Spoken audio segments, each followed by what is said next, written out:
Perkenalkan, nama saya Wildan Firdaus Mahfud. Ingin mempresentasikan pendidikan kesehatan masyarakat. Yang pertama yaitu latar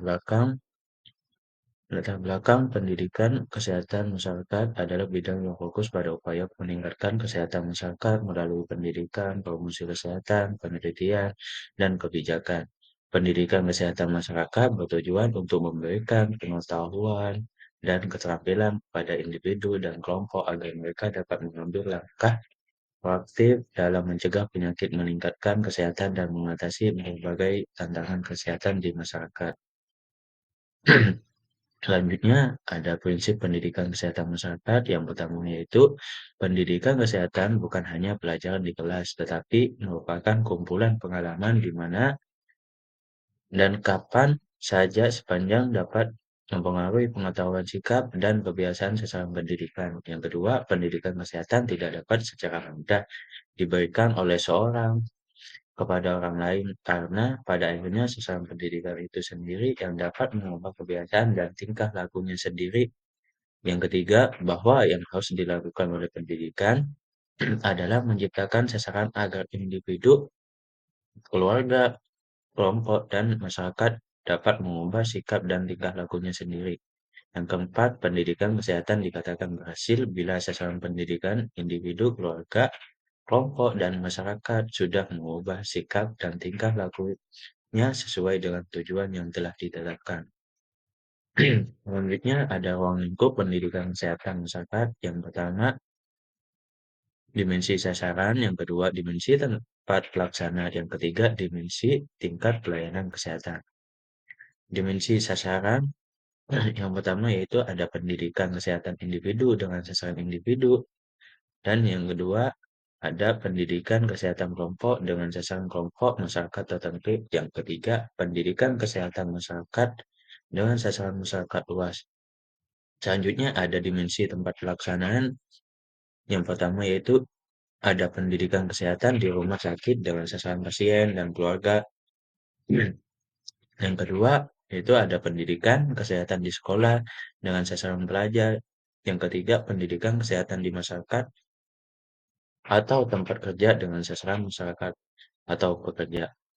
Selanjutnya ada dimensi tingkat pelayanan. Yang pertama yaitu pendidikan kesehatan atau promosi kesehatan, misal seperti peningkatan gizi, perbaikan sanitasi lingkungan, gaya hidup, dan sebagainya. Yang kedua, ada pendidikan kesehatan untuk melindungi khusus seperti imunisasi. Yang ketiga, pendidikan kesehatan untuk diagnosis dini dan pengobatan tepat, seperti dengan pengobatan layak dan sempurna dapat menghindari dari risiko kecacatan. Yang keempat, pendidikan kesehatan untuk rehabilitasi, seperti dengan memulihkan kondisi cacat melalui latihan tertentu. Selanjutnya ada metode pendidikan kesehatan. Metode pendidikan kan individual, yang pertama itu ada bimbingan dan penyuluhan, yaitu kontak antara klien dengan petugas lebih intensif. Setiap masalah yang dihadapi oleh klien dapat dikoreksi dan dibantu penyelesaiannya. Akhirnya klien tersebut akan dengan sukarela dan berdasarkan kesadaran penuh pengertian akan menerima perilaku tersebut.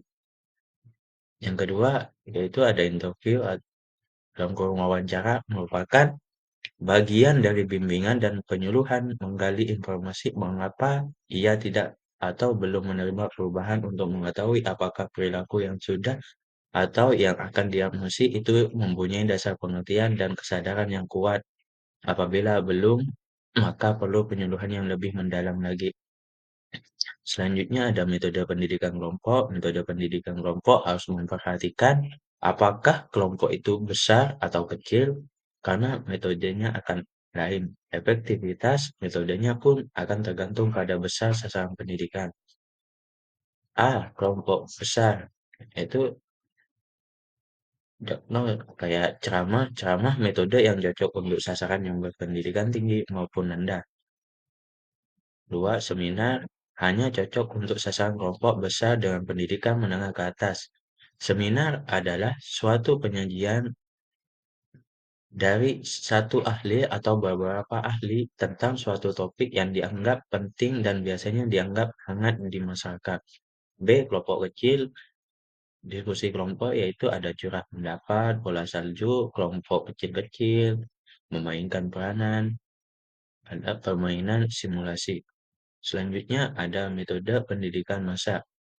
Pada umumnya, bentuk pendekatan ini adalah tidak langsung. Biasanya kita menggunakan atau melalui media massa seperti ceramah umum, pidato diskusi, simulasi, dialog, sinetron, dan tulisan-tulisan di majalah atau koran. Sekian presentasi dari saya. Kalau ada kekurangan, mohon dimaafkan. Wabillahi taufiq wal hidayah. Assalamualaikum warahmatullahi wabarakatuh.